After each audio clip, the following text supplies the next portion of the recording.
In this video, I will show you how to turn on or off comments on a TikTok Live. If you're new to this channel, please subscribe or click the follow button to be updated with our latest upload. First of all, when you open TikTok, in order to get to the live videos, you just have to click this live button. Then you will get on someone's random live like this.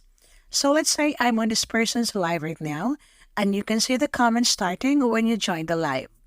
Well, essentially, if you want to turn off comments, all you have to do is swipe to the side like this, and those comments will pretty much go away. All you will see is the complete entirety of the TikTok Live. Now, if you want to turn these comments back on, all you have to do is go ahead and actually swipe back to the other way, and you will see the comments back on. And that's pretty much all you have to do. If you swipe this way, then the other TikTok Lives will come up. So that's it for this tutorial. For more how-to tutorials, please subscribe or click other videos to keep on watching.